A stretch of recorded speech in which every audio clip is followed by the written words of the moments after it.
The Bucs win for the 6th time in their last 7 games, and they are moving on up to the NFC divisional round. A matchup that if you had said this would be the matchup like 6-7 years ago, people would have said, oh, you're insane. But here we are. A matchup between the Lions and the Bucs. Now, normally, if the Lions and Bucs were playing in your front yard, you would stare out the window at your backyard. You know what I'm saying? You would say, I'm not interested. But the better story here, rather than break down the game itself, the better story is in the losing locker room. The Eagles at one point were 10-1. They were the toast of the NFL. They were heading into an NFC power showcase game with the 49ers. So they've gone from 10-1 to 1 and done.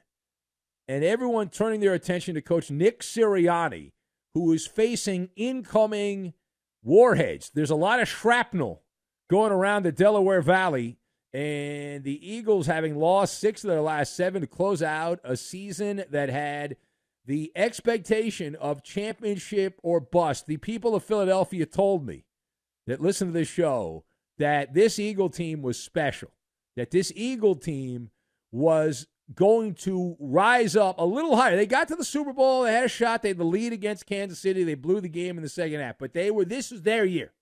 Everything was set up for the Eagles, and then they went out there, and we saw what happened. So the big question about Nick Sirianni and his status, he was asked about that in the post-game media scrum. Here is Nick Sirianni, the current head coach of the Philadelphia football team, discussing questions about his job security. Let's go to the audio tape. I'm not thinking about that. I'm thinking about the guys. Again, there's a lot of guys in that locker room, all the guys in that locker room, every single one of them that put their heart and soul into this. I'm not worried about me. I'm not. Okay, so we know he's lying. Of course you're worried about yourself. You can worry about other people too, but you're worried about yourself. So let us discuss. We're going to activate the Maller Sportsbook. What are the odds that Nick Sirianni is whacked as coach of the Eagles? Has an amazing regular season record. And what are the odds that he gets whacked? So I'm going to set the number at minus 250. Minus 250. That implies an over 70% chance that Nick Sirianni exits stage left. I've got Bubble, Lemon, and Las Vegas Strip. And we will combine all of these things together, and we are going to update your resume, which is what Nick Sirianni is going to need to do. So the producer of the TV show that I do on the weekends, Benny versus the Penny, we have a couple guys in Boston, but there's a guy in Philadelphia who's like a big muckety-muck. He's a big Eagles fan, and I talk to him pretty regularly, and he was explaining to me how Nick Sirianni is the greatest record-wise Eagles coach in the regular season that they've ever had. And a great record, really sexy record. And at the same time, Nick Sirianni is going to have to make one hell of an elevator pitch to his boss, the owner there, to keep his job. Philadelphia is not a place that is giving out mulligans. The mulligan man does not live in the Delaware Valley. There's a place that demands accountability. I love it. I love that approach to sport. The Eagles absolutely imploded. And you had Sirianni, who was brash, who was in your face. They said he was the perfect Eagles coach. He was when they were winning, but when they were losing, not so much. Methinks it was the rudimentary parts of football, blocking and tackling. In the game Monday night, if you saw it, the Eagles should have changed their nickname to the Matadors. Ole, ole, ole, ole. They were the Matadors trying to tackle.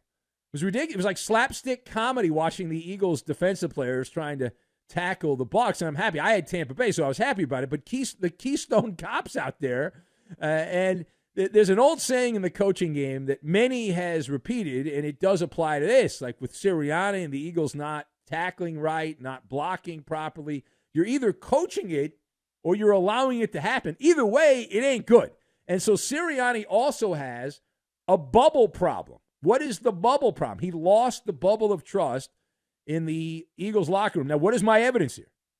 Wide receiver A.J. Brown, who did not play in this game. He was dinged up. He did not play for Philadelphia in the game Monday night.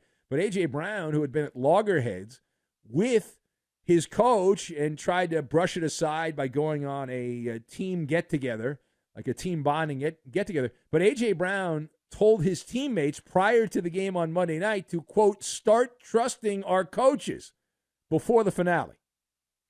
So I never played in the NFL. I just do a little overnight show. But to me, that's a referendum on this side of the microphone to the coach. Because if they have to start trusting Nick Sirianni and the coaches, that would mean to me that they were not trusting Nick Sirianni and the coaches prior to that. But what do I know? So it's up to the owner, Jeffrey Lurie. Can he play rock, scissors, paper to gauge what he should do with Nick Sirianni? A little rock, paper, scissors action. Now, if I'm owning the Eagles, here's what I do. I fire Nick Sirianni. He'll get another head coaching job somewhere else. I can see him going to a place like Tennessee. But you get rid of Sirianni, and I hire Mike Vrabel. And if Mike Vrabel doesn't want the job, I call Belichick up. I say, I know you're down in Atlanta, but wouldn't you rather be in Philadelphia, I-95 corridor, a little further north, cold weather, no dome? And then what about Pete Carroll? Pete wants to coach again. He got kicked out with the trash in Seattle. The Eagles are not a rebuild. That's a short-term thing. For the next couple of years is the window of opportunity for Philadelphia. But I wouldn't keep Sirianni, not the way they finished the year. No way. All right, now page 2.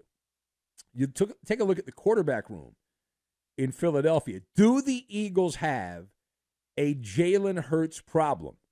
Do they have a Jalen Hurts problem? Now, I am nodding my head yes.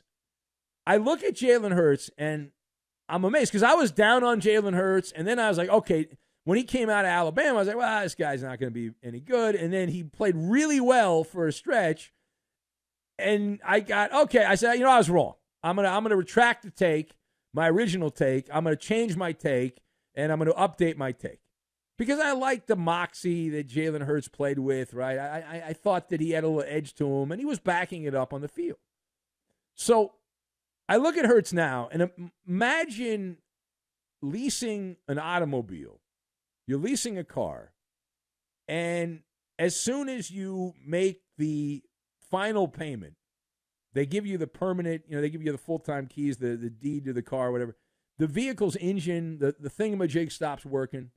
Then there's a whatchamacallit that goes sideways over there. So essentially, Jalen Hurts has been violating lemon law, is what he's been doing. He signed a 5-year contract for $179 million guaranteed, $179.3 million guaranteed, $255 million total, but $179 million guaranteed. He got paid, and the Eagles have gotten played. Jalen has repeatedly failed to meet the standard of quality for a quarterback in that pay scale. His performance has been lacking. And Jalen Hurts, even when the Eagles were 10-1, was not playing particularly well. And you look at how he finished the year. It looks like he's just not big enough to handle the rigors of the NFL. He played, but he was feeble at the end of the season. Like his body gave out, even though he was still trying to play. And I give him A for effort, but that doesn't help the fact that he sucked at a time he cannot suck. He was outplayed by Baker effing Mayfield in a playoff game. The last 6 games Jalen Hurts played, 5 touchdowns, 5 interceptions, a passer rating below 80, and less than 6.5 yards per pass. He is the mayor. The mayor of Puke Town is what Jalen Hurts is, the way he played here. And even the most unstoppable, the most magical, the most amazing play in football, the Tushy Pushy, was stonewalled on a 2-point conversion at Raymond James Stadium. I was like, whoa, I don't think they made a big enough deal about that. Here's Jalen Hurts, the man of the hour. Here's Jalen Hurts pointing out, he was asked about what happened, the fall from grace for the Philadelphia football team. Let's go to the audio tape. In this league, you have to be able to find ways to win in a ton of different ways. And I feel like for a time there, we were doing that, and we were doing it at a high level. We were winning a lot of games, and we weren't playing to the level we thought we should be playing to. And then kind of got in a hole in the back end and really couldn't pick ourselves out of it. Yeah. That sounds like he's calling out the coach to me. It's like, well, we were getting away with it for a while, but then we couldn't figure it out. Isn't that the coach's job to figure it out? Yeah. Can somebody check to see what happened to Nick Sirianni after the bus ran over him? I'm just asking for a friend. All right, last word.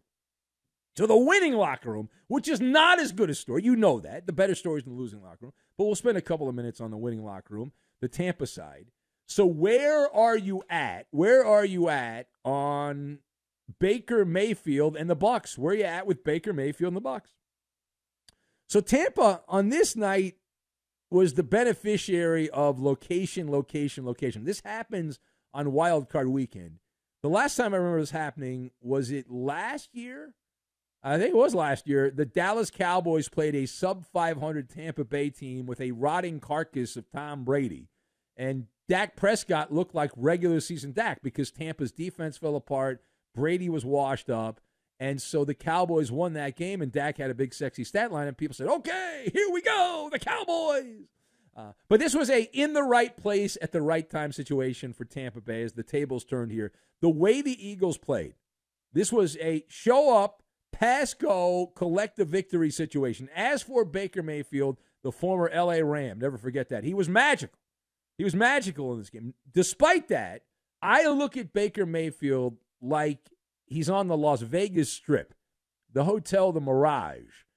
And he's a mirage. I don't trust him. Tampa scored. I remember the last couple weeks of the regular season against the Saints and Carolina. I do the TV show, and Baker Mayfield and the Bucs scored 22 points in those games, 9 points total against Carolina. Mayfield passer rating below 82 in those games, and 2 interceptions, 2 non-playoff teams, and Baker was lousy. But the Eagles didn't tackle. They didn't do anything right. And so Baker looked great. Now, the Lions have some issues as well. Will Baker be able to play well? It's not in cold weather in Detroit. It's in a dome. So is that a game where Baker can back it up with some big numbers? We will find out. It's another rematch. Baker, we'll see if he does better the second time